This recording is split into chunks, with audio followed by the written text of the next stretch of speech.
Hello and welcome to our weekly Energy Shot podcast 2022 edition. This is Matt Taylor and my name is Nicole Ercolani, and we have decided to produce this podcast series in order to give you weekly astrological updates and energy shots, which will also include wisdom, healing, practical coaching tools for your day-to-day life in order to link to the higher realms and get energies and guidance into your unique soul purpose path.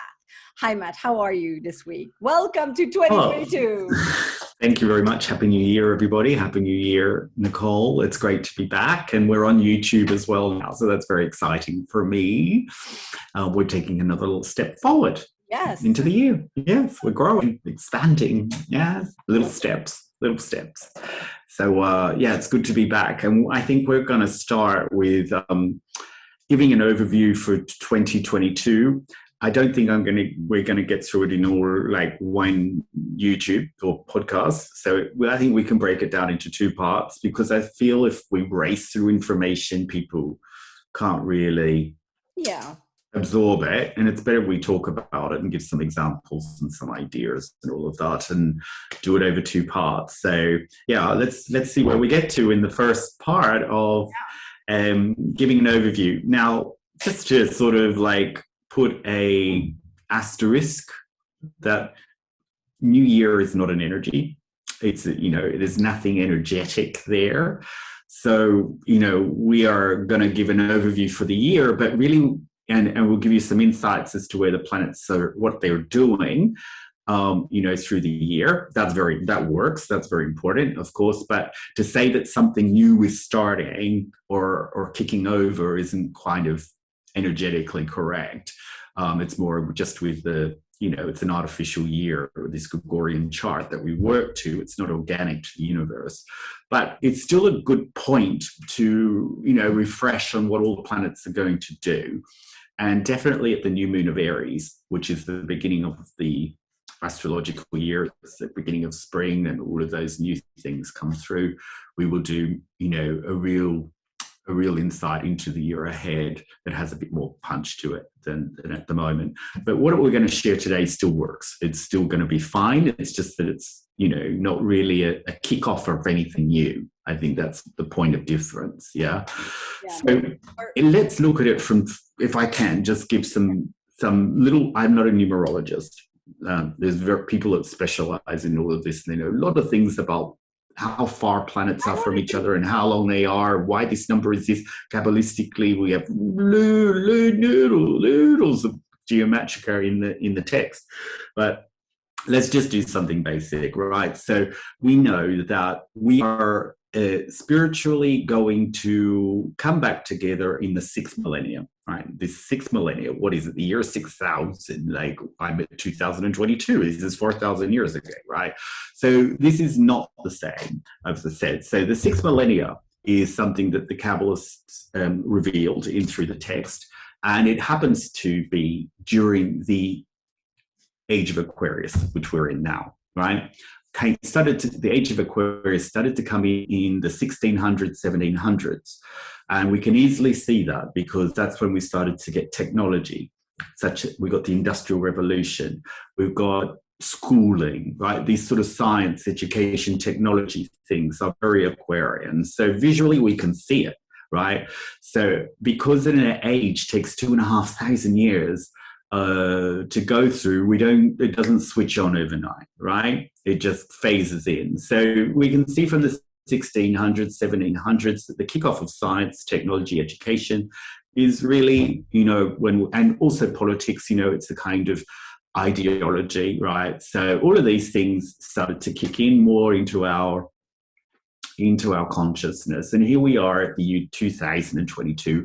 And we need to go back 2 years when Jupiter, Saturn, came into Aquarius at 0 degrees in Aquarius and kicked off this new 200 years of air. So before this, we had 200 years when Saturn and Jupiter were conjuncting only in Earth signs. So this gave us all the structures, work, job titles, hierarchies, institutions, all these earthy routines, hierarchies, structures, processes, and patterns that we were very used to, right? Now we come to 200 years of an air cycle in the age of Aquarius, which is also air. So this air rules the head, right? So it rules the thought, the speech, the debate, but also on the higher octave, the higher vibration, the consciousness, right? So here in the age of Aquarius, we're splitting now not so much into earth things, which are very financial, very separated, very clear, very processed and organized. Like that's how we separate it out, right? Over the last 200 years. Now we're separating in a different way. We're separating in our head. So, people that are very stuck in the head, which is not changing my ways, not changing what I think, sticking to the same thing, is going down, and people raising their consciousness are going to go up, right? So this is the idea that we steer away from sticking to one way of thinking, right? Nothing wrong with an opinion, nothing wrong with a view, but to stick to it and try and push other people to it and be quite militant about it, which is what we're seeing in politics right now on both sides, right? This militancy of thought is kind of a lower level vibration, right? And so what we're doing in the age of Aquarius, and certainly in this 200-year cycle, which takes us into the millennia, into the year 6000, as we're raising our consciousness, because here the Kabbalists will reveal that we're actually in the year 5782, which is 222 years or 218 years away from the sixth millennia. So in 200 years, with this Jupiter, Saturn in air signs, will arrive, right? But it's all done in the head, right? So the first point to really take away is that your best investment is in your consciousness, yourself, your personal development, your awareness, right? Where before in earth cycles, which are Taurus, Capricorn, and Virgo, these were ruling, the best investment was always in the material reality, right? Because that's where they're focused, right? That's where earth signs are focused, in land or banks or stocks or these things, right? Gold, right? It's a good one, right? So here, and there's still good investments, but the energy around that is kind of not as palpable. It's not as strong, right? It's fading away. And now where the best investment is in our own head, right? Because the movie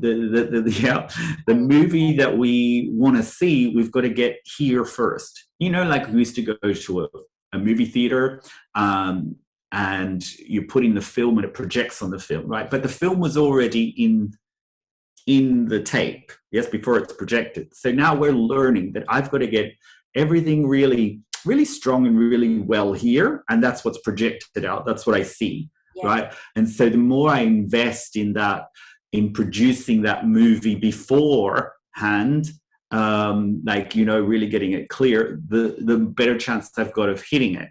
Right? So seeing that movie. So we are very much now with this kind of idea that I'm in a movie theater creating my own movie, or, sort of what I see reflected back at me is only really a state of my own mind. Now that lesson, that kind of spiritual, info or wisdom is probably the best thing that you can take away, right? That everything that I am, seeing, I have it in my head. Now, it's a very difficult word. I think it's the most difficult word in spirituality that we use, but it's responsibility, right? And all through this year, we are going to be focused on this lesson of responsibility. I don't know about in yoga, and perhaps you can tell us, but certainly Kabbalistically, responsibility actually kind of loops in with empowerment. So if I see something going well in my life, we usually say because of our ego, oh, yes, I did this and I created that and I'm so good and everything's going so well, I'm really under control. Like I've got everything under control, yeah? Apart from not moving Pluto or making the sun rise or, moving tides, I've got everything going, right? Obviously, there's a bigger force here, and we get tricked into thinking we control everything when things are going well. And also when things are going badly, we tend to distance ourselves from it, right? It's this person's fault, or the wind was blowing this way, or we had this crisis or whatever, right? So we tend not to take a lot of responsibility, but this word responsibility really is to empower us to say, you know what, I can get my mind over the material reality, mind over matter, right? No matter what is happening in my reality, I am calm, I am balanced, and I can move forward to the position that I want to see myself in, right? So we take responsibility here, and this is going to be a big theme this year, and we will break it down. So because many people see it as punishment, or because responsibility is very very good with earth energies, but earth energies as a negativity take things into judging or criticism or obligation or duty or I have to's or I shoulds, right? It's very heavy in there. But really we want to keep responsibility as an empowering, freeing exercise, a light energy that says, oh, look, this is happening in my reality. What is it that I can shift in my mind that's going to shift the outcome? I don't know. How does the teachers in yoga sort of explain responsibility? Do they have it? I don't know if they have it. I've never heard of it, but I'm sure there are some teachings about responsibility. But what everything you're saying, what it speaks to me is about the neutral mind. Because I think this whole game plan that is currently being presented to us is a game plan where, as long as you're interweaving your life with good and bad, light and dark, with the duality, basically positive and negative, with whatever, as long as you're in that consciousness, which is a 3D consciousness, you won't understand that you can create your own reality. You're creating your own movie. You're responsible for that own movie. And in Kundalini Yoga, we have a lot of teachings about the neutral mind. Like basically, everything we do in Kundalini Yoga is to reach a vibrational state of the neutral mind, so we can co-create our reality here on planet Earth with the big God principle, the generating, organizing, destroying principle, right? So and that's like every soul on this planet is just here to experience oneness and to experience the greater expansion of the God principle on planet Earth. Like that's all we do here. Like everybody, actually. But people forget. Like we're coming down and we're like, oh, I'm human. Look at this. Ooh, I'm having hands. They're moving. But what our soul actually, like in essence, of course, it's very like derived down, but in essence, everyone wants to experience unity and balance and oneness in a physical form. And that's where we need the neutral mind. And that's why the neutral mind in meditation and yoga is so big, because we want to get away from the duality of the things here on planet Earth and come into, oh, when I'm in a neutral mind, when I'm in a neutral state, things can come and go as they are projected here, and we can download higher thought patterns. So like for us in Kundalini Yoga, it's a 6 year, like the whole planet seems to have agreed that we're in 2022. So like the majority of people is in a collective vibrational field that this is 2022. Who cares? I mean, we call it like that, but there is a collective field which agreed on that, like 7 billion people approximately, and some not, but most of them do. So those 7 million people are sure that we have 2022, and that means there is a huge collective field, and this collective field agreed on that we're in a 6 year. So 2022 is in numerology, in tantric numerology. I know only those teachings from numerology. In tantric numerology is the year of the arc line, the year of meditation, the year of like a 6 year can change your whole incarnations. That's what they say. Because we in Kundalini yoga, we speak about different bodies. We not only have this physical body and the auric field, we have 10 bodies, and one of the 10 bodies is the arc line. And the arc line is like, it goes from one earlobe to the other earlobe. That's like one arc line. And then women have a second arc line from one breast to another breast. And then very holy spiritual people have another arc line from one foot to the other foot. But that's like very high. Like it's like the Dalai Lama or Sadhguru, or like there are some incarnated persons like Hari Jivan, the teacher, the Kundalini yoga teacher. He has glowing feet as well. Tej has that. Like that's why in India, they bow to their head arc lines to the feet of the holy person in order to get the wisdom. That's why they do that. And so this is the year, the 6th year, the arc line year. And so there in Kundalini yoga, we have several different meditations, which are profound, like deeply, deeply, deeply profound. And one of my absolute favorite meditations, since I started with Kundalini yoga, it's really funny, it is an arc line meditation. And it's like you're cleansing your arc lines with this meditation. And like what I would suggest in a 6th year is find yourself a little, it doesn't have to be long, but a little daily practice of meditation. Because when you change your perception of good and bad into the neutral mind, you can change the thought patterns that you're capable of downloading through your crown chakra.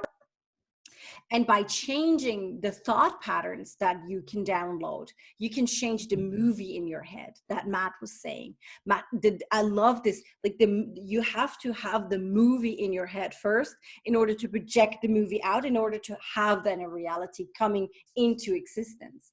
But if the movie is created with a certain kind of thought patterns, for example, I don't know, the world is dangerous and we're living in a pandemic and everything is so unstable. If that's the movie, so the vibration of this movie consists a lot of fear. It has a lot of fear in it. So your movie in your head has a lot of fear in it. So then what you're projecting out is more fear. Whether when you're having a good daily practice and when you're able of going away from those thought patterns and downloading into your crown chakra higher types of thoughts, because you're in a more meditative, a more neutral mind, that means your movie is like changing in your head, then your reality can change.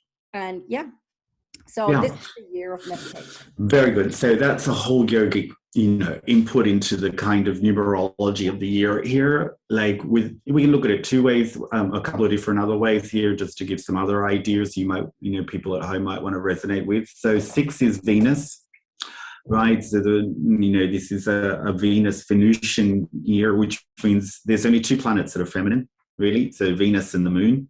Right. So we are having a very Venusian year. Aquarius is a masculine energy. I mean, we don't really break it up into masculine and feminine really in Kabbalistic astrology, but just for ease. So air is actually, even though it's our head, it's an extrinsic force, right? So water and earth are the elements that are intrinsic. Fire and air are the elements that are extrinsic. Yeah, so they're more external energies. So we look at them in a kind of different way. But just for ease, anything internal we usually call feminine, anything external we call masculine. So the Age of Aquarius is much more masculine energy. But the Aquarius is a different wing of the Libra and Gemini, which is the other air energies, right? Because it's ruled by a female water bearer. So here we get a masculine, inverted commas, energy, but with a feminine representation. There's only 2 times we have that in astrology. One is in Virgo, which is ruled by a virgin, right? And Aquarius, which is ruled by a water bearer. Very unusual that, of course, you have something so high as a virgin or pure, which is what Virgos are all about getting it pure, getting it right, getting it cleansed, getting it all the dirt out. That's why they're so judgy, right? Because they see the darkness, because all that they see is light. I'm a Virgo right? ascendant. Right. So this is why you're always with the white, right? Because you want to, you got some color today, right? Because she wants to go out with the purity, right? So, it comes through in different ways. And coming back to the point is that the Aquarius is ruled by feminine water bearer. We're not so busy with the male and female that we're in this body, because we reincarnate in different sexes. So it doesn't really matter, right? It's more about the energy. So the feminine and water energy are mercy. And mercy is kindness, compassion, love, forgiveness, all of those things. So here we're getting like more energy with Aquarius that is more in the mind, becoming more compassionate, right? Or more loving, or less judging. Now, of course, in every sign, we have the opposite, right? We have the things that are, so Aquarius is really bringing us hard-headed thought, right? And we've seen it, right? So, if we look at all these things that are happening, people's heads are getting more hard-headed. They're not listening to anybody. They're not changing their mind, and they're sticking with what they know. If you stick with what you know, you get the same results. You will know the same results. So those people will be stuck in the same loop. You can live growing your mindfulness, growing your consciousness, growing your awareness completely shoulder to shoulder with someone who isn't, because there's two different realities already in this universe. It just depends on which option you connect to. There's only two. So any option that you take is always only going to result in one of these two options. I'm growing, I'm expanding, I'm loving, I'm kinder, or I'm stuck in the same old reality that I was. So that is kind of this Aquarius idea. If you add in a Venusian idea, this feminine idea, so 2 + 2 + 2, right? The 22, the 6 that Nicole was talking about, we come up with Venus. And also in Babylonian tarot, it rules the lovers. Right? So this is very relationship or finance orientated field, right? That we were speaking to last year is coming very much stronger. But interestingly, in Babylonian tarot, because it's Adam and Eve came from this story, from the Kabbalistic story, it's really about something very different. It's not about relationships and stuff. The lovers is a very modern translation, is, oh, you're going into a relationship. It's not, it's higher level Kabbalistically. What is it? It means that I'm actually going on my own path, right? So as Adam and Eve came out of the higher unified space into a non-separated space that we're in now, we chose as Adam and Eve to come into our own path, to do our own spiritual work, right? And so the lovers is really about coming out of the perfected state into the imperfected reality and perfecting ourselves with our own spiritual work. So here, this Venusian idea, this feminine idea, that we're really on our own path, we're really doing our own work, and to make our own choices and to live with those choices that we make, right? So, and Venus is very relationship, finance, health, stress. It's all the things that we concern ourselves a lot with on the planet Earth. Is ruled by Venus, right? The fundamentals. I want to be in a relationship. I want to be financially secure. I want a healthy life, and I want to be in balance. I want to be harmonized. Right? Those four things are Venusian.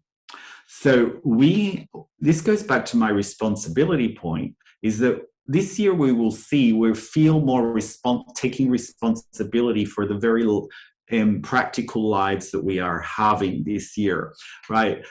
We cannot go into those old movies of blame and shame and it's somebody else's fault. We're being sort of maneuvered now this year into taking responsibility for the lives that we want to have, right? Now, if by means that I take responsibility, again, as I said before, I'm empowering myself. So this Jupiter Saturn that happened in 2020 about coming more into air, the Age of Aquarius being much stronger now with its forces, the feminine sort of like more compassionate mind, merciful mind, the being taken into responsibility, we're going to be maneuvered much more into a position where, okay, these things are happening in my external world, and we will see that that's actually going to be more disrupted and chaotic and moving, right? And I'm being maneuvered into, well, I can't just sit here and do nothing. I can't just I can't keep being victim to what's happening on the outside world, right? I now have to go and take responsibility for the things that I need to see happen, right? Okay, so this is kind of the movie or the big outline or the big part that I have to have a sense of knowing about what I'm doing with my life, right? This will come up. So shall we crack on with the planets? Yes, let's see how many we can do. I just want to say one little thing. Yeah. The reason why I love Kabbalistic astrology so much is everything you were explaining about the 6th year and about Venus. You know, funny enough, you know what I started since last week? I started 2 meditations, Kundalini yoga meditations. One is to change relationship patterns.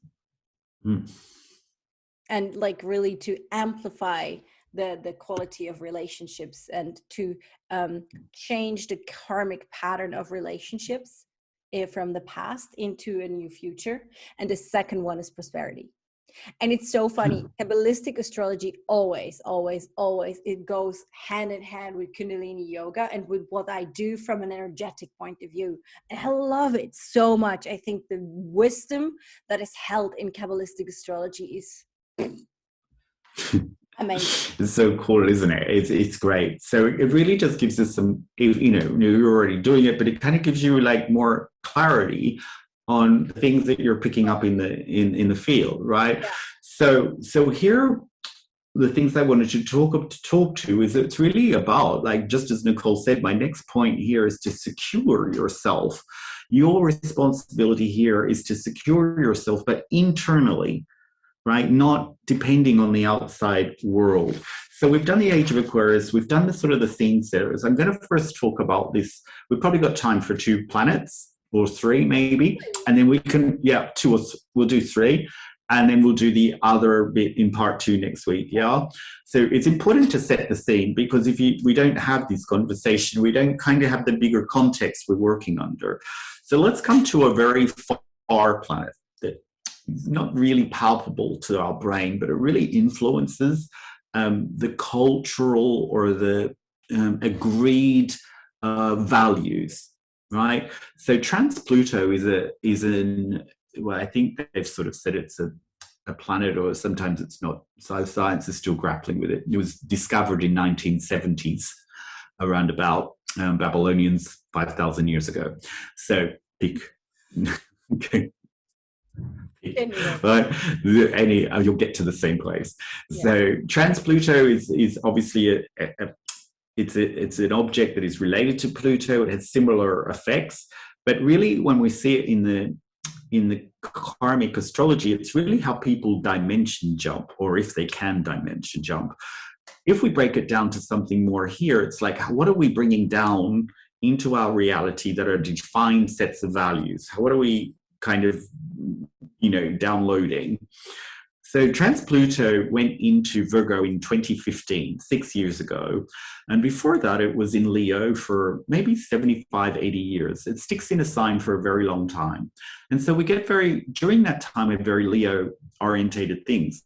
Leo is very big, right? It's a very massive thing, right? So we had the super model, the Superman, and the super star, and everything was inflamed up into something very glamorous, very rock star. We had all of these very glamorous people, and look at me, and all of this kind of living. We had the super leader, the super country, the Star Wars, all of these things about who's on top, who's the best leader, who's the most fabulous, this, the most, all of that. And it's very Leo energy to kind of, focus on creativity and the self and pumping. And Transpluto pumps that up. So we're all like living like rock stars, right?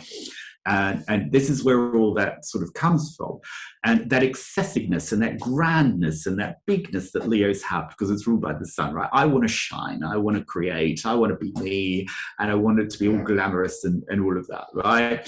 So here, when it comes into 2015, it's into Virgo, and it's, as usual, the next sign is completely the opposite. So the new things are actually about what I can take away. So Virgo is very about streamlining, cutting back, minimalizing, ordering, putting things in correct places, no room for excess. Everything is down to what it needs to be, right? So this is when we're starting to shed off things. We're starting to feel like, oh, if I have excess, it actually feels a bit dirty, which is very Virgo. Like I said before, we want it to be clean. It's where clean, cleansing, purifying, cutting back, really, making things, to the purest possible state is very Virgo. Now, anybody who hasn't put gel on their hands, right? Or anybody who hasn't worn a mask, or anybody who hasn't distanced themselves aren't living on this planet, right? All these new values. Now, the universe has concocted the perfect way for us to have these new values installed. I mean, I remember when I was young that my mother would say, wash your hands before dinner. Like, that was the thing, right? And that's gone all out the window. I mean, people's hygiene, for example, it's not really a taught thing, right? So all of this kind of hygienic, cleansing, pure way of living, we look at is very Virgo. What about food? Have you ever heard food being called clean food before? You would assume that your food was clean, right?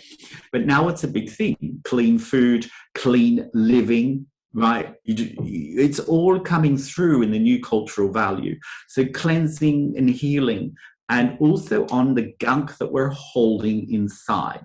If I have an emotion or an old memory or something that feels dirty or blocked, right? I'm talking internally.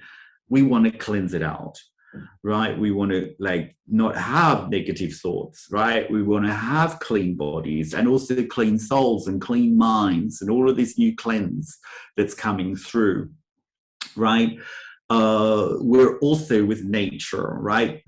This cleansing of nature. I think nature will, over these next 70 years, will actually go from not just protected, but actually sacred spaces, right? Where they're very clean and we're going to have pets that are going to have very, we're going to be very protective of them. We're going to have animals that are very strong about, this is very Virgo related. Pets, animals, nature, all of this kind of feeling is going to be pristine energies, pristine fields, pristine spaces. So we're going to shift from that excessiveness of Leo into this purity, this puritanical state.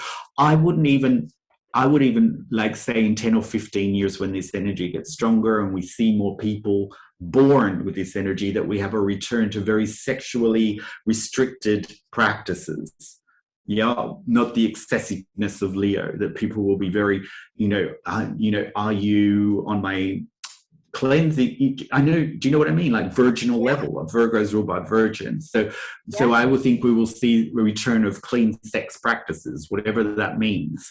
But those sorts of things we will see coming more and more into the cultural thing. Virgo also rules civic mindedness and slavery. Virgos by nature are very civic minded, right? They're very about the justice and the fairness in their local communities or in civic issues, right? They don't like any instances of unfairness, right?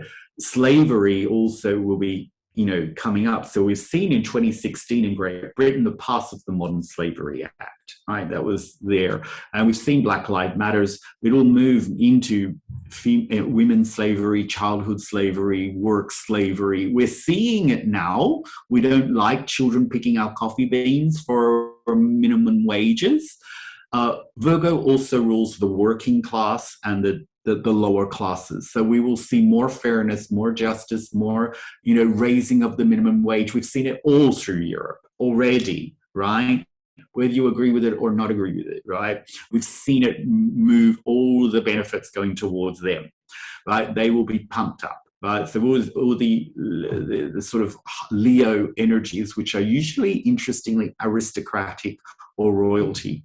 So now we see in Virgo, it goes right, the energies goes down, and what do we see falling?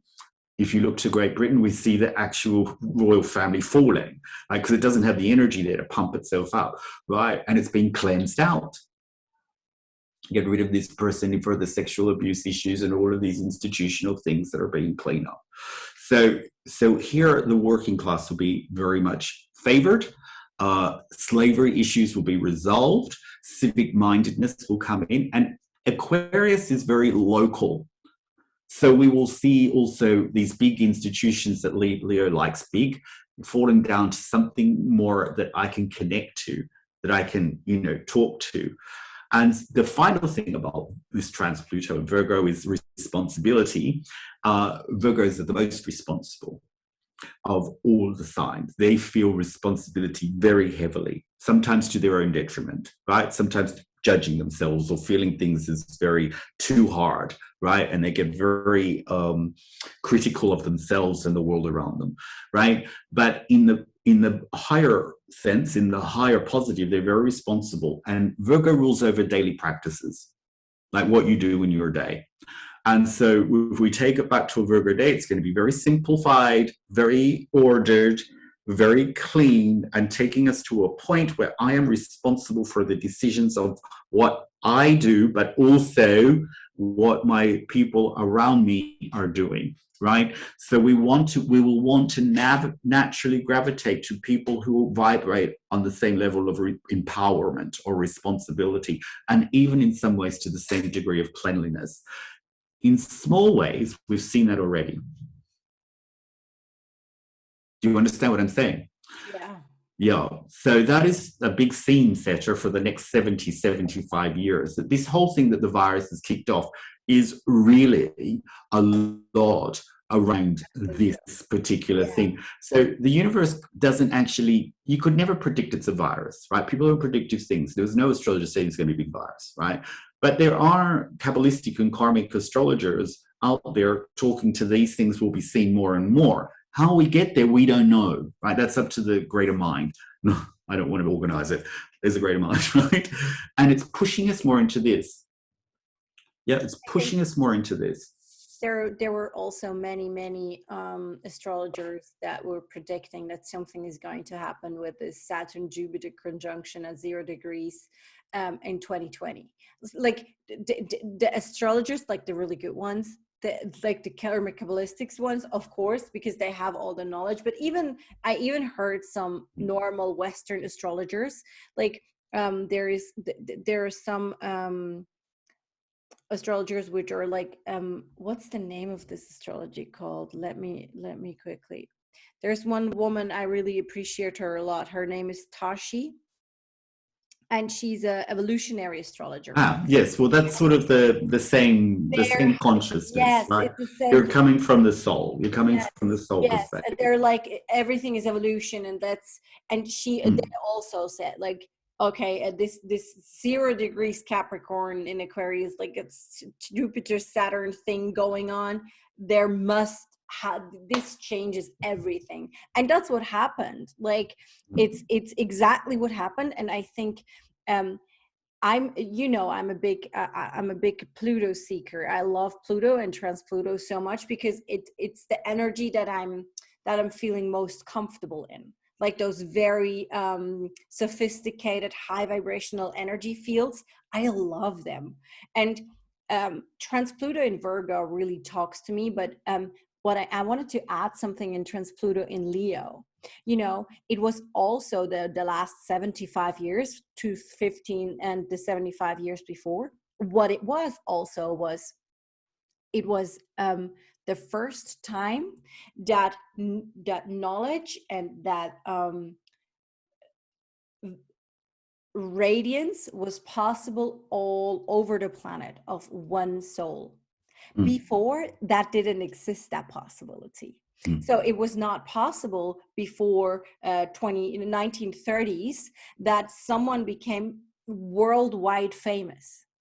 that was new. And to have one single soul incarnating and emanating all over the planet with their vibration, that was new. And that was Transpluto in Leo, what it was bringing. Fine. And now the Transpluto in Virgo, I mean, to me, it really speaks, because I think that understanding the purity of your soul emanating out into the space, and understanding what you do to your body. I mean, clean sexual practices is one thing. Like understanding what happens when you're like, when you're making love or having sex, and what it does to your physical body, what it does to your emotional body, to, you know, understanding all those things. But also our relationship with food, our relationship with drinks, our relationship with knowledge, our relationship with movies, like everything we consume. It really, this Transpluto in Virgo, like what is it that what's the intake? So it seems to me it's a very discerning energy. Like, where do I put my focus? What is it that I'm co-creating with?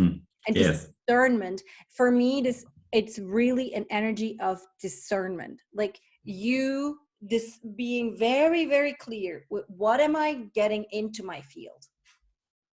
Exactly. You'll sense it more, like if something is, and we'll be deciding if it's dirty or clean, or pure or toxified, for example. Or you know? Sometimes also like, I don't know if you have that also, but sometimes, for example, I need to have a glass of red wine in order to ground some energies into my body, in order for me to transform it, you know.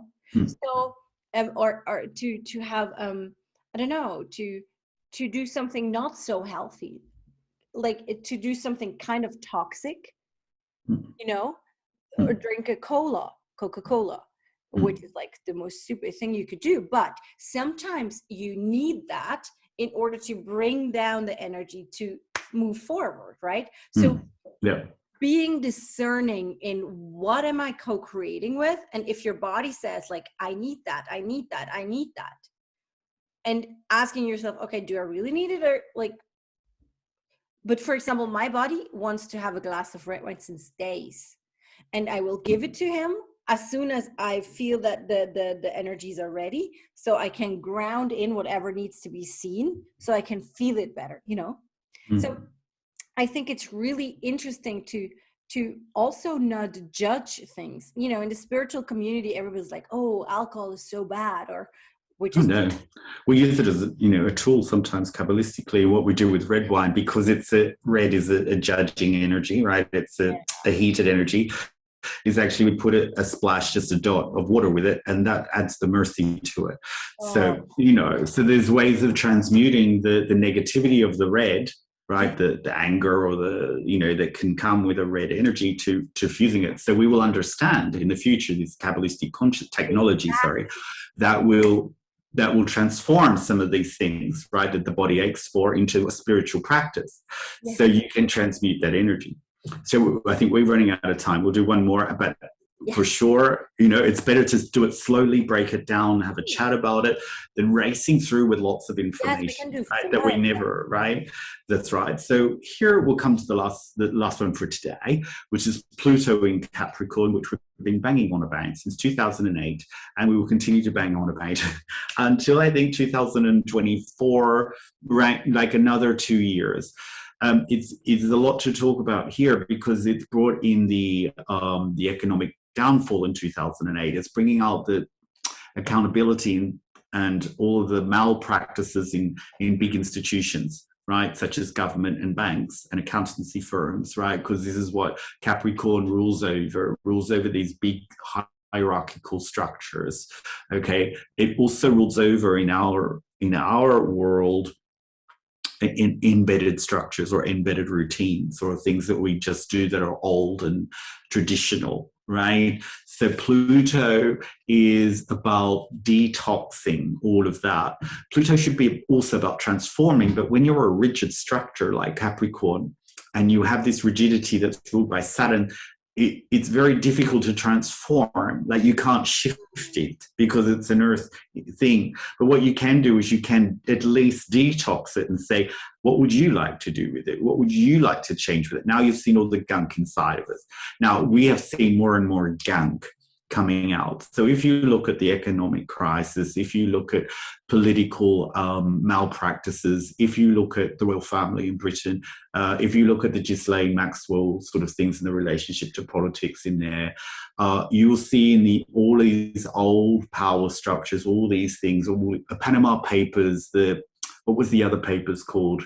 It was Pandora Papers as well. All of this stuff that all these sort of very, people, all the old things being purged out more and more. So this is what Pluto is doing. It's detoxifying government, globalization, the deep state, all of those things, right? And bringing things more and more out. It's also cleansing the financial sector and its institutions, right? So again, showing us what is the gunk inside of it. It's the change of world, because Capricorn also rules work, and it's changing old structures within work. And we're getting this millennial, more Aquarius reshaping, where things are flatter with Aquarius, that likes more, and Virgo too likes more senses of flatness, right? Like, not this up and down thing that we see from the last 200 years of Earth cycles, which like things piled up and structured and routine, okay? So this air of the Saturn and Jupiter from 2 years ago, 15 months ago, this Age of Aquarius, this Transpluto in Virgo, the Pluto in Capricorn is really cleansing out all of the old structures, and so that they can be more shaped around the millennial, right? These people that like, to work from home, to use technology, to not have this hierarchy above them, sort of doing all those sorts of things.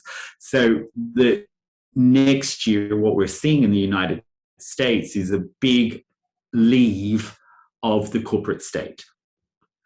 Pluto in Capricorn will hit the Pluto of the United States. So every country has a chart, and Pluto is in Capricorn in the United States at 27, 28 degrees, and we will see that go past it.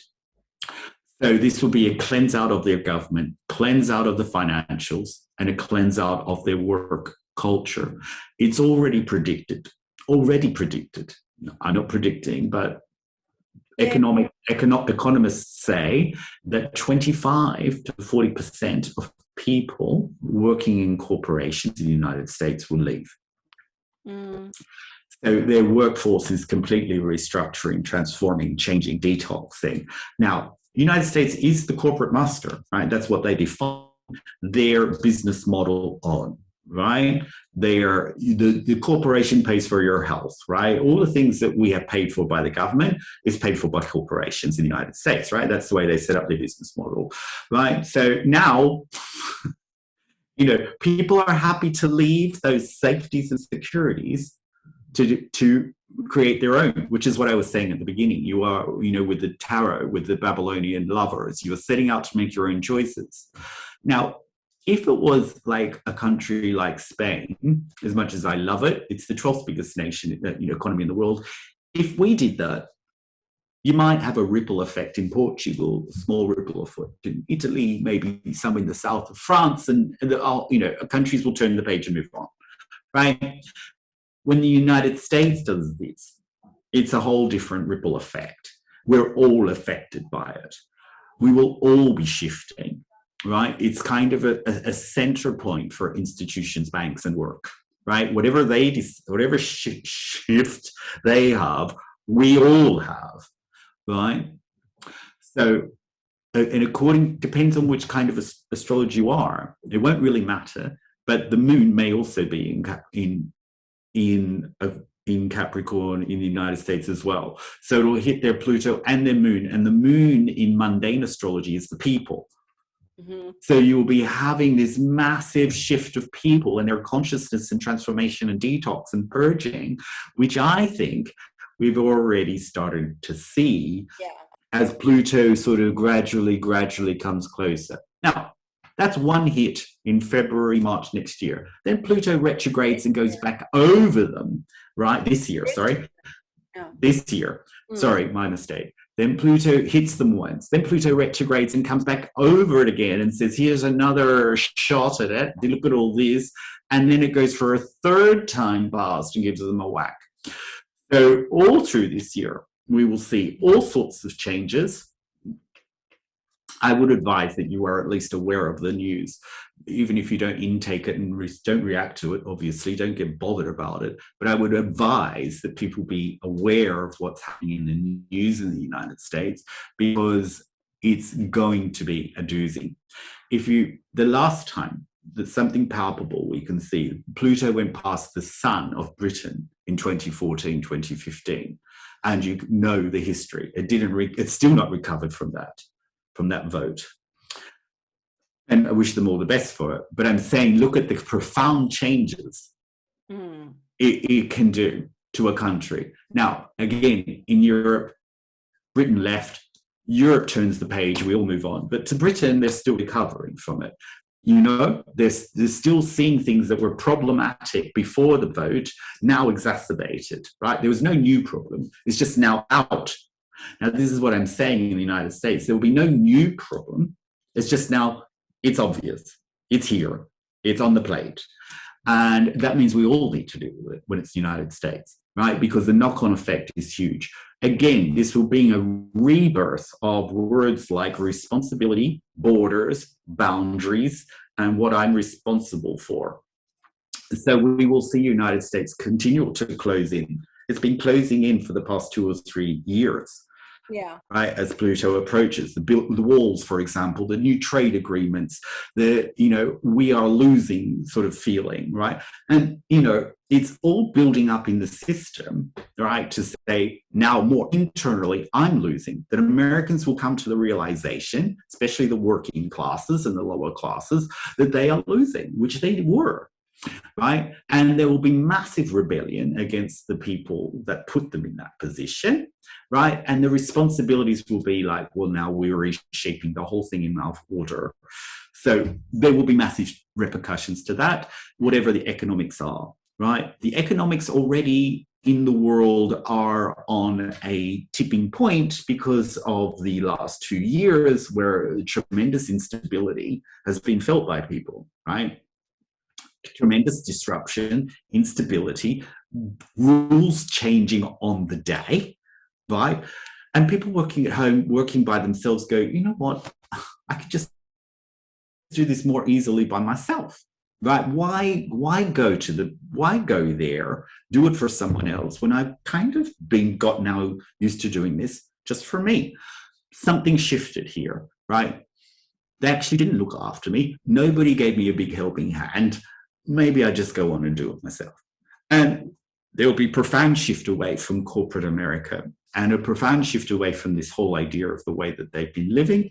And it will restructure itself around new ways of responsibility where people feel personally empowered to make their own thing, which was the whole idea of the United States in the first place until it got overtaken by corporate America.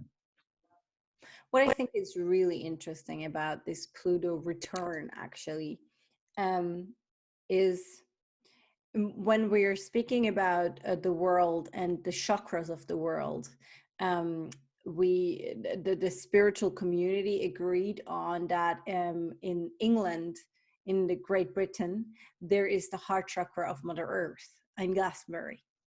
And this Sun Pluto thing that was going on in Great Britain also, like on a physical level, really sets a new tone for Mother Earth, to have a new vibration of Mother Earth and a rebirthing of consciousness, a rebirthing of vibration and like in the spiritual community, they say the planet Earth is moving from the 3rd to the 5th dimension.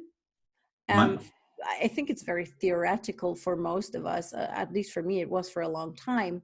But having done that, and especially seeing it in England, that there's such a huge impact on society, such a huge shift in we want to be on our own because we need our own energy to be on our own. And this with this shift also a lot of healing is taking place, right? And destruction. And yeah, of course. Healing is always destruction. Right. You need to let go of something to get something new. That's right. So all of that destruction and all of that pain body is Pluto bringing it out. That's what it does. It goes underneath and it brings it out. Right now, you get in your free will, you get the choice to heal it or not. So we don't know yet. Right. So definitely the pain body's been exposed. Definitely the things that were lying underneath, all the Pluto things have propped it up. But it's always a choice if you want to heal it or not. Yeah. Right. So we don't really know if there's going to be change. That's up to the consciousness of the people that live there. Right. I guess what I'm saying is that Pluto in the United States, as being an economy that's 20 times the size of the Great Britain, you have to get your head around the disruptions that may come. Right. So we're not out of disruptive living. Right. So but that's right. So even on the 1% material level, the shake-up of the things that we materially hang on to is going to bring up. That's how the pain body will be triggered this year, is by the things that we normally look to for safety, for security, for routine, for patterns, for reliability, for hierarchy, for structures. All the earth energies are moving like this, right? So you can't hang your hat on it. You have to go inside, right? So we'll come to this point more, but this is just to understand that this whole material shake-up that we see and things that we used to rely on as normal and going ahead won't exist anymore, right? There'll be something different. Interesting to finish my point. About about the chakras. What's really interesting is in the United States, in Mount Shasta, which is a little bit away from LA, there is the root chakra of Mother Earth. Ah, interesting. So what I want to say with that is we had in 2014 the heart chakra, which had the Pluto return with the healing. And now we're going into the root chakra. Right, which is all the safety, security stuff. Yes. That's a great point with that red chakra, because that's exactly kind of things. Pluto is very orange chakra, right? It's very like the sex, the creativity, the transformation, and red, obviously, what Nicole's saying is very much that. One final point with Pluto, when it's doing this, it's also coming in with an asteroid called Sedna, which is the history of Sedna is in the mythology that she was destroyed, but she grew back. So Pluto is she grew back an arm or something, I can't remember. But this is about broken things being put back in order. The United States is broken, right? Everybody would agree with that. Yeah. You know, what they're being told by the government is not what they're living with, right? You speak to the average American and you hear how difficult it is to live there. You speak to the government and it's telling you the greatest place on earth, right? Yes. So it's broken things being shown to you that are not, so you can reorder them.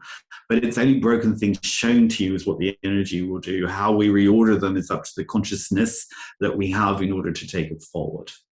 Yeah, and it's also really funny on an international level. Like the United States, they're really selling. They're having a vibration of we're the greatest country in the world, and we're the country where you can live your dreams, etc., etc. But like, let's be very clear on that. The United States was the country which caused 95% of all wars in the past 70 years.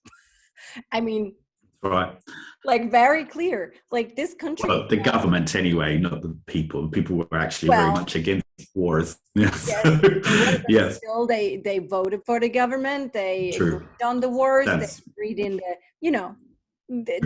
if the people wouldn't want that, they wouldn't go to the military. The people in the military wouldn't go to war. Like, I get your point. I get your point. Yep. Yeah. Fair enough. So it's really interesting I think what will change is, and I think that also has to do with Transpluto not being in Leo anymore. What the United States had a very interesting vibrational broadcast for a very long time that this is the country of milk and honey for the strong ones. And now this projection, the greatest country in the world, it doesn't add up anymore. It's not working anymore. People are seeing like behind the curtain. Yes, there's a wizard. They're pulling strings. Yes, act like a third world country, actually. Like yeah. The United States is, even though they say they're the greatest country in the world and they're the best country in the world, like on a structural level, in the country itself, with the people, it's a third world country. There's so It doesn't many work. places. That's It right. doesn't work. And so that's why I think it's necessary that this cleanse of the root chakra, of what is really safe and secure, what is really, like, you cannot, like, when you're living in your root chakra, your only thing that is concerning you is how often you shit a day and how much sex you have. That's all you're interested. It's very Mars energy, right? Let's go on the attack. Let's go our desires, our passions, yes. So there's good to it. Like, obviously they're a very desirous, ambitious country, right? To set off in 250 years from their constitution. Amazing. To achieve what they've done. But then there's that instantaneous feel. I need to be instantly rewarded, instantly satisfied, instantly this, right? And if I'm not, it is. It's that impetuousness, right? So that is going to transform, and then therefore we will all, as a consequence, have something to look at. Yeah. We'll be back next week. Yes, I love what you're doing with us. Okay. Yes. So lovely. Thank you so much. You're welcome. You're welcome. We all have to write Matt a DM and thank him for his amazing work, because the work that he puts into this preparation of this yearly overview is just tremendous. And thank you so much. That's a pleasure. I'm looking forward to having that feedback, but we'll be back with part 2, possibly part 3. I don't want to rush it because we need to understand what's coming. And I think we're breaking it down and bringing in each good points, that people can go, yes, I see that now. Yeah. So if you liked our talk, please give us a like. We're on YouTube now, so you can see us talk if you want to. Yes. And other than that, we're doing the podcasts, and we're doing all that we have. And Matt is always having on Monday evenings a clubhouse. He has a huge club, over 8,000 people. It hit 9 this morning. Yeah. Oh my God. Yes. Yes. Yes. So exciting. Yes, it is. Finally. Yeah. Matt is doing this clubhouse, and you go check out the Matt Taylor Experience, his Instagram. He gives us all the information and news where and when that is. We're having also the Cosmic Collective, which is also on Clubhouse. So there are many things that you can explore with Matt. And I will be in the Cosmic Collective as well. And I think that's it. Cool. All right. Thank you so much for listening, you guys. See you next Monday. Yes. Bye. Bye, everybody.